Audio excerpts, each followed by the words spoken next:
अमावस्या के दिन आपको लगता है कि हमारे पूर्वजों का उद्धार नहीं हुआ, हमारे पूर्वजों का कल्याण नहीं हुआ, कहीं अधोगति में कोई चला गया है, उसका बस एक बार, रोज नहीं जरूरत है, प्रतिदिन जरूरत ही नहीं,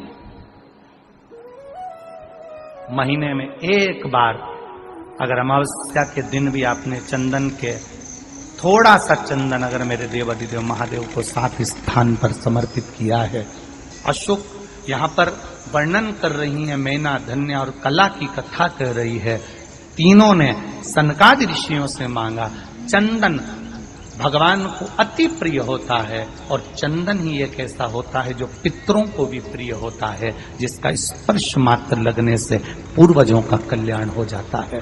वो चंदन का 7 स्थान शिवलिंग के बताए हैं, जहां पर भूल से भी अगर कोई चंदन की उंगलियां लगा देता है, 7 स्थान ऐसे हैं जहां चंदन की मात्र उंगलियां लगा देने से ही शिव पितृलोक के पितरों को मुक्ति प्रदान करके वैकुंठ लोक का निवास दे देते हैं। 7 स्थान।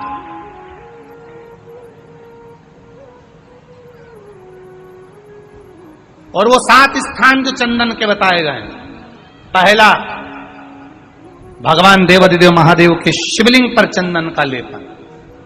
समझ लेना जरा बहुत अच्छे से। आपको लगता है स्वप्न में कोई मुर्दे दिख रहे हैं, या कोई जल रहा है, या कोई मर रहा है, या कोई चला गया है, ऐसा भय लगता है। बच्चों को मानी भेजूंगी ऐसा हो जाएगा, पति को मानी भेजूंगी ऐसा हो जाएगा, कोई हमारे कोई गलत तो नहीं कर रहा है, आपको लगता है। 7 स्थान चंदन के बताएं महाराज। पहला शिवलिंग,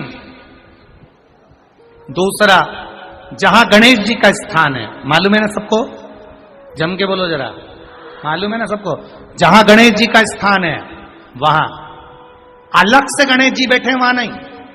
शिवलिंग में जलाधारी के ठीक सामने राइट में गणेश, लेफ्ट में कार्तिकेय, बीच में अशोक सुंदरी। तो पहला चंदन बाबा के शिवलिंग पर, दूसरा गणेश जी पर चंदन की उंगली, तीसरा षडानंद कार्तिकेय पर चंदन की उंगली, चौथा अशोक सुंदरी पर चंदन की उंगली, पांचवा जलाधारी पर चंदन की उंगली, छठा जो शिवलिंग का जल बह रहा है इसके ठीक विपरीत की ओर चंदन की उंगली, और 7वां चंदन नंदी के मस्तक के ऊपर जो 2 सींग लगे रहते हैं उस पर चंदन की उंगली। ये कब लगाई जाती है? या तो अमावस्या के दिन आपको लगता है कि हमारे पूर्वजों का उद्धार नहीं हुआ, हमारे पूर्वजों का कल्याण नहीं हुआ, कहीं अधोगति में कोई चला गया है, उसका बस एक बार, रोज नहीं जरूरत है, प्रतिदिन जरूरत ही नहीं, महीने में एक बार अगर अमावस्या के दिन भी आपने चंदन के थोड़ा सा चंदन अगर मेरे देवाधिदेव महादेव को 7 स्थान पर समर्पित किया है। अशोक यहाँ पर वर्णन कर रही है, मैना, धन्य और कला की कथा कर रही है। तीनों ने सनकादि ऋषियों से मांगा। चंदन भगवान को अति प्रिय होता है और चंदन ही एक ऐसा होता है जो पितरों को भी प्रिय होता है, जिसका स्पर्श मात्र लगने से पूर्वजों का कल्याण हो जाता है। वो चंदन का। आपके घर में पितृदोष है, आपको ऐसा महसूस होता है, आपको लगता है, तो किसी भी नवरात्रि के पहले जो अमावस्या पड़ती है, मान लो अपन अमावस्या पड़ी, आप एक अंदाजा लगाइए, तो जिस दिन अमावस्या रहे उस दिन चावल की कटोरी में एक कपूर का टुकड़ा रख दीजिए महाराज, छोटा सा, और कपूर का टुकड़ा रखकर उस कपूर को दरवाजे के बाहर कटोरी में ही, चावल रखी हुई कटोरी में ही उसको पितरों का स्मरण कर कर जला दीजिए। और जलाने के बाद उस चावल को कहीं भी किसी भी वृक्ष की छांव में पक्षियों के लिए डाल दीजिए।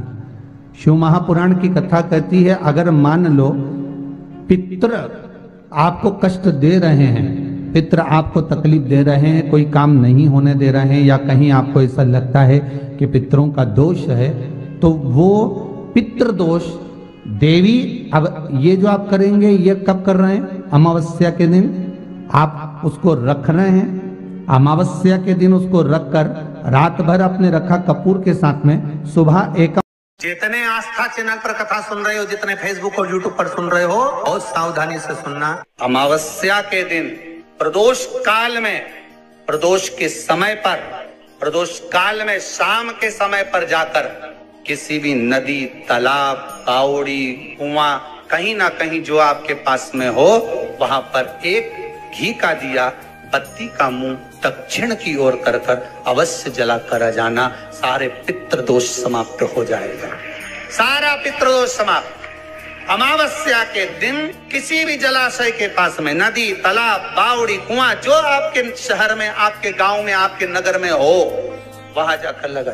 अगर नदी, तालाब, बावड़ी, कुआं नहीं है तो पीपल का वृक्ष हो या बेलपत्री का वृक्ष हो या वट का वृक्ष हो, उसके नीचे लगा दो प्रदोष काल में। पर अमावस्या के दिन लगाएं जरूर। अमावस्या के दिन पितृ शाम के समय प्रदोष काल में शंकर भगवान का नाम जाप कर कर नदी, तालाब, बावड़ी पर पानी पीने जाते हैं। वहां से जल का आचमन कर कर पितृ अपने लोक को चले जाते हैं प्रदोष काल के समय पर। इसलिए प्रदोष काल में जलाशय के पास में, बावड़ी, कुआं, नदी, तालाब के किनारे पर दिया लगाया जाता है दक्षिण की ओर मुख कर कर बत्ती का। तो पितृ आशीर्वाद देते हुए जाते हैं कि फलो फूलो, आगे बढ़ो, उन्नति करो, तरक्की करो। ये पितरों का आशीर्वाद रहता है, पितरों का वर रहता है। आप देंगे, कुछ करा ना करा, फिर अमावस्या के दिन दिया दक्षिण की ओर बाती का मुख कर कर कि गाय जब अपने बछड़े को दूध पिलाए और बछड़े के मुख पर जो फेन आए, उस फेन को अमावस्या के दिन चम्मच में लेकर, जो बच्चा चिड़चिड़ करता हो या पढ़ाई में मन नहीं लगता हो या दिमाग थोड़ा सा कमजोर हो, डॉक्टर के इसका विवेक काम नहीं कर रहा, बुद्धि काम नहीं कर रही है, उस बच्चे को 2 या 3 अमावस्या गाय जब बछड़े को दूध पिलाए, बछड़े के मुंह पर जो फेन आता है वो फेन उस बच्चे को पिला दिया जाए तो बच्चा विद्वान होता है, उसका विवेक काम करना प्रबल हो जाता है। जिसके शरीर पर सफेद दाग पड़ गए हो, चर्म रोग हो गया हो, चमड़ी सफेद पड़ गई हो, गाय जब अपने बछड़े को दूध पिलाए, उस बछड़े का मुख में जो फेन आए उसको निकाल लीजिए। शरीर में जहां जहां पर सफेद दाग पड़ गए हो, चमड़ी सफेद हो गई हो, उस जगह पर लगा लीजिए। कम से कम आधा घंटा बैठ जाइए और बैठने के बाद में, उसके बाद में फिर स्नान कर लीजिए। उस फेन का प्रयोग कर कर देखिए, चमड़ी अपने असली रंग में आना प्रारंभ हो जाती है। जहां पर पति और पत्नी के संबंध बेकार हो जाते हैं, विवाद हो जाता है, अदालत में बात पहुंच जाती है, परिवार वालों पर दहेज का केस चालू हो जाता है, कहीं ना कहीं किसी ना किसी रूप में कार्रवाई चालू हो जाती है, पति पत्नी में वापिस प्रेम को बढ़ाया जाए। उस प्रेम को बढ़ाने के लिए शंकर भगवान का कनेर के पुष्प की माला, काय के पुष्प की, कनेर का वो पीला जो फूल होता है, आप टीवी पर दर्शन कर रहे होंगे, कनेर के पुष्प की माला जो ऊपर जलाधारी लगी है, जिस जलाधारी में से बूंद बूंद पानी गिरता है, ये शंकर भगवान की 5 बेटियों का स्थान है। कौन कौन सी बेटी नाम ले? जया, विषहरा, श्यामली बारी, तौतली और 5वें नंबर की देव। ये शिव जी की 5 लड़की है जो पानी बूंद बूंद नीचे गिरा रही है। शंकर भगवान की बेटियों के स्थान से शंकर भगवान की जो ये जलाधारी है, जलाधारी अशोक सुंदरी वाला स्थान, ये जो जलाधारी है, बेटियों के स्थान से जलाधारी तक जो कनेर के माला बनाकर स्पर्श कर कर लगा देता है, प्रदोष काल के समय पर उस पति पत्नी में कितना भी झगड़ा हो रहा हो, आपस में प्रेम बनना प्रारंभ हो जाता है। अदालत का केस धीरे धीरे समाप्त हो गया, अदालती कार्रवाई। यहां तक कहा गया कनेर का पुष्प, भाई भाई में विवाद हो रहा हो, जमीन के लिए विवाद हो रहा हो, किसी प्रॉपर्टी के लिए विवाद हो रहा हो, या किसी अन्य विवाद में पड़े हुए हो, या तुम्हारे दुश्मन बढ़ रहे हो, तो भी कनेर का पुष्प शिव को समर्पित किया जाए। जो हनुमान जी महाराज को 3 तरह की माला समर्पित होती है, एक आकड़े के पत्ते की, दूसरी बेलपत्र के पत्ते की, तीसरी पीपल के पत्ते की। ये 3 तरह की माला जब शंकर हनुमान जी महाराज को समर्पित होती है, जिस समय पर अगर व्यक्ति के जीवन में बहुत भारी रोग हो गया है, बहुत ज्यादा कष्ट हो गया है, कैंसर जैसी बीमारी भी अगर उसको घेर ली है और किडनी लीवर सब बेकार हो गया, तो निवेदन है पीपल के पत्ते की माला बनवाओ 108 पत्ते की, और हनुमान चालीसा का हर पत्ते पर स्मरण करिए महाराज। आप हनुमान चालीसा पढ़ते जाओ, माला में गांठ लगाते जाइए, और वो माला जो व्यक्ति कैंसर से पीड़ित है हाथ का स्पर्श कराइए और शंकर को चढ़ाइए, अपने आप दवाई लगना प्रारंभ होगी। कैंसर जैसा रोग भी धीरे धीरे समाप्ति पर आएगा। कोई बच्चा एग्जाम में बैठ रहा है, सीए की पढ़ाई कर रहा है, कोई बहुत बड़े एग्जाम में बैठा, पास हो ही नहीं रहा, बहुत हार गया, बेलपत्र की माला चढ़ाओ। आप बेलपत्र की माला चढ़ाओ, 108 बेलपत्र, आप श्री शिवाय नमस्तुभ्यम मंत्र का जाप कर कर गांठ लगाकर भगवान श्री हनुमान जी महाराज के सामने पहुंचकर माला को सीधी रखकर, जो व्यक्ति एग्जाम में बैठ रहा है, नौकरी के लिए, अन्य पढ़ाई के लिए, अगर कंपटीशन एग्जाम में भी बैठ रहा है, तो माला को हनुमान जी महाराज, और हनुमान जी कौन से होना चाहिए? पूर्व मुखी। हनुमान दक्षिण मुखी नहीं चाहिए, पूर्व में जिन हनुमान जी का मुख हो वो माला ऐसी समर्पित कर कर हनुमान चालीसा का पाठ कर कर 3 बार स्मरण कर कर माला श्री हनुमान जी को पहना दीजिए। ऐसा कोई एग्जाम नहीं जिसमें से आप निकल ना पाए, पर करना आपको पड़ेगा भगवान, और प्रयास जहां तक हो सके प्रदोष काल में अगर चढ़ाएंगे तो ज्यादा फलदायी रहेगा, प्रदोष काल में। तीसरी है आंकड़े की माला। महाराज, आंकड़े के पत्ते की जो माला होती है, ये माला कार्य की सिद्धि के लिए होती है। इसमें एक एक आंकड़े के पत्ते पर सीताराम लिखा जाता है, मात्र एक पत्ता ऐसा होता है जिस पत्ते पर सीताराम नहीं लिखा जाता। 108 पत्ते में से एक पत्ता, बस उस पत्ते को हथेली में रखकर उल्टा हाथ आपको रखना है और अपनी कामना कर कर उस पत्ते को बांध देना है। ये जरूरी नहीं है कि 25 के बाद बांधो, 50 के बाद बांधो या 100 के बाद बांधो, आपकी मर्जी पड़े। उस खाली पत्ते को कहीं पर भी बांध दी और उस माला को अपनी कामना कर कर श्री हनुमान जी महाराज को समर्पित कर दीजिए महाराज। इसके लिए कोई तिथि, कोई दिन, कोई बार निश्चित नहीं है। बस ये माला जब हनुमान जी को चढ़ जाए तब एक घी का और एक तेल का दिया हनुमान जी के सम्मुख में लंबी बाती का लगा देना महाराज, एक घी का एक तेल, और अपनी कामना कर कर आप आ जाइए। आपकी वो कामना 2.5 महीना या 3 महीना, इससे ज्यादा नहीं जाएगा, वो कामना बाबा पूरी करेगा, क्योंकि शिव और हनुमान ये सब एक ही स्वरूप है। अगर आपको रात्रि में नींद नहीं आ रही है, ऐसा लगता है कि रात्रि को 1 घंटा 1.5 घंटा सोने के बाद कुछ गलत गलत विचार आने लगते हैं, नींद सुबह 3 बजे तक 4 बजे तक नहीं आती, 4 बजे के बाद फिर नींद आती है, तो एक प्रैक्टिकल जरूर कर कर देखना। प्रैक्टिकल करने में क्या जाता है, प्रयास करने में क्या कुछ जाता है क्या? प्रैक्टिकल कर कर देखना कि कहीं सीओर वाला महाराज झूठ तो नहीं बोल रहा, तो प्रैक्टिकल करने में कुछ नहीं जाए। 1 लोटा पानी लो, उसमें थोड़ा सा कच्चा दूध डाल लीजिए, बेलपत्री का पेड़ या पीपल का पेड़ या बट का पेड़, इन पेड़ के नीचे ले जाकर उस दूध को दोपहर में सुबह 10 बजे से लेकर 12 बजे के बीच में ले जाकर चढ़ा दीजिए। रात्रि को फिर ना आपको प्यास लगेगी, ना भूख लगेगी, नींद एक बार लगी तो सुबह ही खुलेगी। प्रैक्टिकल करने में क्या जाता है? श्री शिवाय नमस्तुभ्यम, सब बोलिए एक बार जमकर, श्री शिवाय नमस्तुभ्यम।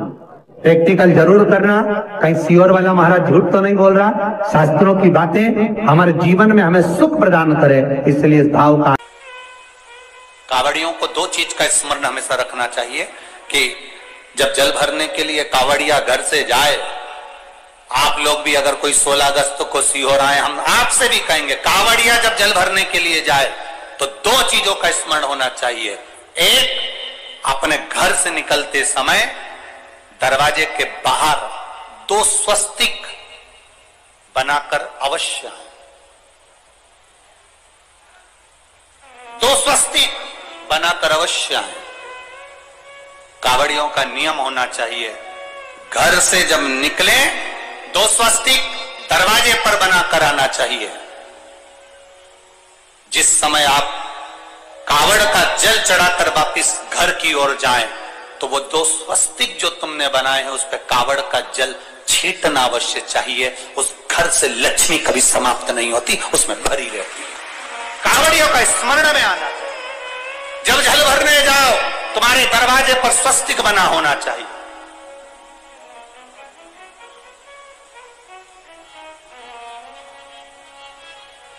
तुम्हारे दरवाजे पर 2 स्वस्तिक का स्मरण होना चाहिए। मेरा शिव, मेरे गोरा, मेरा गणेश, मेरी रिद्धि, मेरी सिद्धि, मेरे देव नारायण, लक्ष्मी, राम, सीता, मेरे कृष्ण, मेरी राधा, सब वहीं पर विराजमान हो जाए। सर्वस्व वही।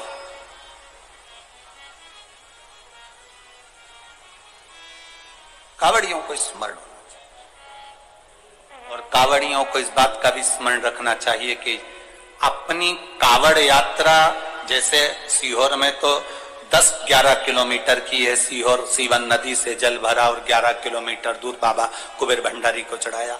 आप सुल्तानगंज से भर रहे हो, हरिद्वार से भर रहे हो, आप प्रयागराज से भर रहे हो, जहां से भी आप जल भर रहे हो या अपने नजदीक से भर रहे हो, जितनी दूर तक कावड़ लेकर जा रहे हो उतनी दूर तक तुम्हारे मुख से व्यर्थ की बात ना निकलते हुए भगवान का नाम निकलना चाहिए।